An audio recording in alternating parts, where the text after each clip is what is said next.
Let's get on it.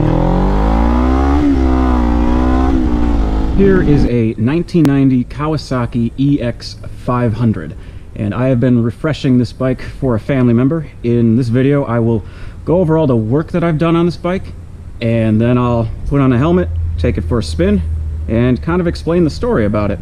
So it's been 2-3 months that I've been poking at it, and I've gone through and I rebuilt the front brake caliper with new seals, new stainless braided line on it, new front tire, a BT46. I'm still waiting on the rear tire. That's one of the two things that still needs to be done.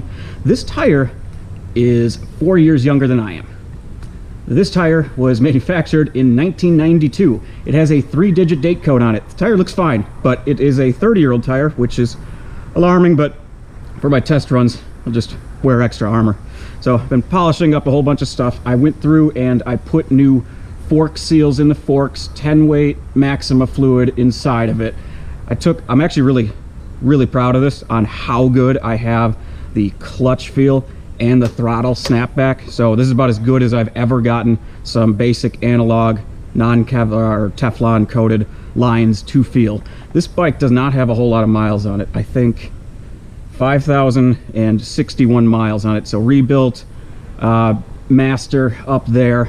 Everything's basically stock, except for somebody had come in, and what the big headache on this bike was they did some modifications to the carburetor. So I've got new intake boots on it.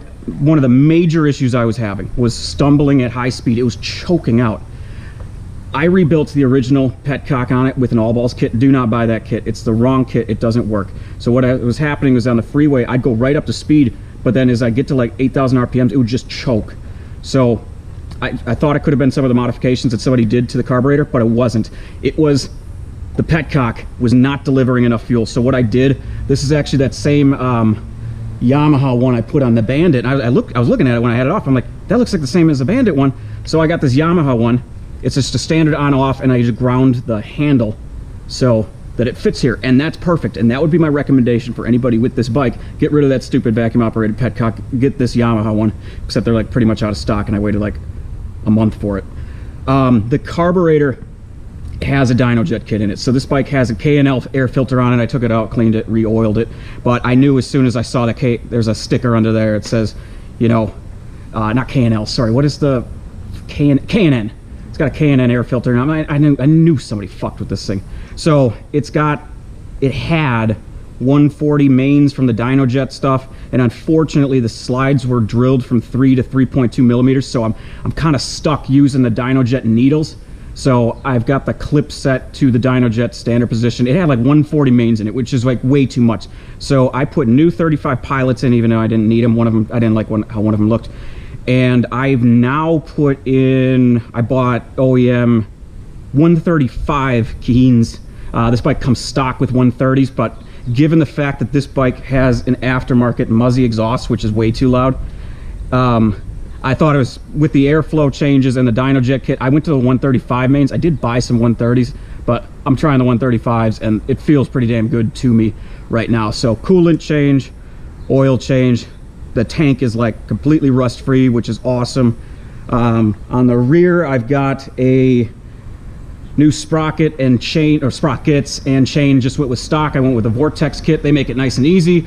Obviously went gold chain because gold chains are freaking badass. This bike used to have a center stand. I'm guessing whoever fixed it or did the original work took it off, because that Muzzy is probably not compatible with a center stand.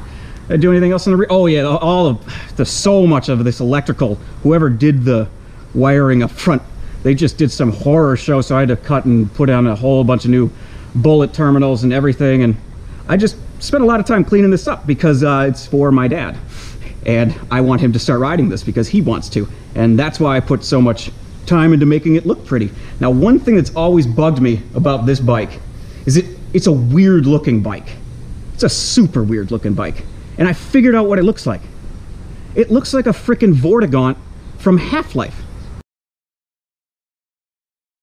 I mean, just look at it. It is a Vortigaunt from Half-Life. So I bought this sticker, this Black Mesa sticker, and I feel like I'll put it right there, and I'll completely confuse the shit out of my dad, and then he'll get mad that I put a sticker on it. But I think it would be funny, and so I think I'm gonna do it. Let's get this started real quick. So let me set this down.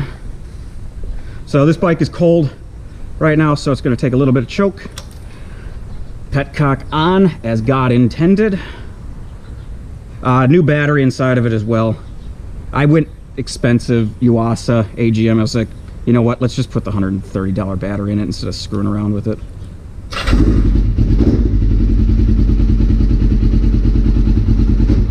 Wow, that was stupid, man. Okay, let's get this bike started after that failed attempt just now.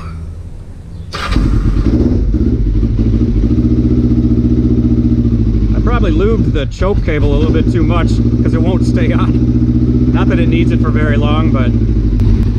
So there's the bike idling. I will let it warm up. I'll put my gear on and we'll go for a little ride. Alrighty, where to? Fortunately, the freeway's closed by my house. So what's the story on this bike? Well, this bike's been in my family for like 15 years. It's my brother's, but it's my dad's, and my dad wants to ride it again. And where that came up is, earlier this year, we went to Road America, and I met him. I was on my Suzuki V-Strom, and it was like 60 degrees in the morning, and he's on his Harley V-Rod CVO Badass 2005. Anyway, we start riding, and I've got my hand warmers and guards up front, and I'm like, my hands are even cold. I'm looking, he doesn't even have gloves on. Now I'm working on it. He wears a helmet all the time. We're working on it slowly, but I pull off, I'm looking at him like, he's not gonna make it to Road America. So I pull off into Fuel Motorsports. I'm like, I'm buying you gloves right now. This is your Father's Day gift. And we're looking around in there, and I'm pointing out these Ninja 400s that are there. He's like, I really like those. I was just kind of explaining it like that. You know, look at that thing. It looks like a Super Sport, right? That's a 400. Just an awesome little bike. He's like, you know what? I would trade my Sportster for one of those. And I was like, Dad, you know that there's a decaying Ninja 500, EX-500 in your basement right now. This bike hasn't run in 7 years. It's just sitting there decaying. Why don't you let me come over and fix this one? Because we have Ninja, we have little parallel Ninja at home. So let's get that one working first. So went over there on Father's Day and picked this thing up. Now this bike had been sitting, not running for like 7 years. And my dad had mentioned to me earlier in the year, he's like, I smell gas coming from under the thing. I was like, yeah, I know what it is. It's the petcock. It failed. So it left a puddle, and then there's a part on here that it kind of messed up the cosmetics on it. We'll get that fixed. That's one of the other things I got to do. And I went through, and this bike is pretty easy to work on. It's very similar to that Kawasaki 454 Limited that I had worked on earlier in the year. And it's just a nice package. Like, the grunt on this actually feels a little bit torquier than my VF500F. When you really get on the throttle, though, you can tell it's missing a little bit of power compared to the VF500. But this is just a nice ride.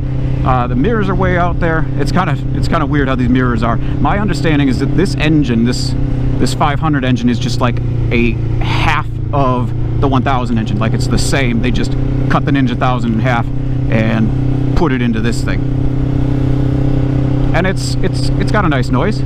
The Muzzy exhaust is a little bit too loud for me. I'd like a baffle inside of it, but it is what it is. One thing I didn't mention earlier that I did do is that I took the pair system completely out. I bought some block off plates just to get rid of all of that mess. That stupid emissions crap. Got rid of it. I think I got the idle at a decent spot right now. Oh, don't you dare go, guy. You'll die. Let's get on it.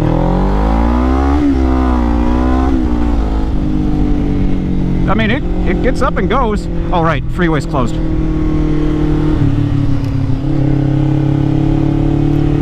I can't go where I wanted to go. 30-year-old rear tires working out all right. I got the brakes feeling really good on this too. I put in EBC HH sintered pads, and they're working nice. I probably got one more bubble inside of the front that I got to work out. But I found that if you put some miles on the bike and just the jiggling around and whatnot, it helps you get that top bubble out.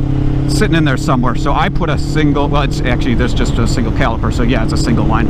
But yeah, what I was running into, the problem I was having was everything felt great up to 8,000 RPM. So what I was doing was I was thinking either I was starving in the carburetors on the carburetor bowls, or I was having an issue with the petcock. So what I really learned about this bike, you got to learn something big on every bike that you work on, is that I got to be wet testing the fuel level inside of the bowls, as opposed to just using the analog ballpark it. Hey, they say 17 millimeters. And you set it to 17 millimeters. Well, that wasn't working because a mistake that I made, and if you remember on that shadow video, the reason I couldn't get that bike to run right is because I used aftermarket needle valves for the float bowls. Sorry, the float bowl valves. The K&L has a stiffer spring, and the geometry on the float itself looks identical, but that spring makes it completely different.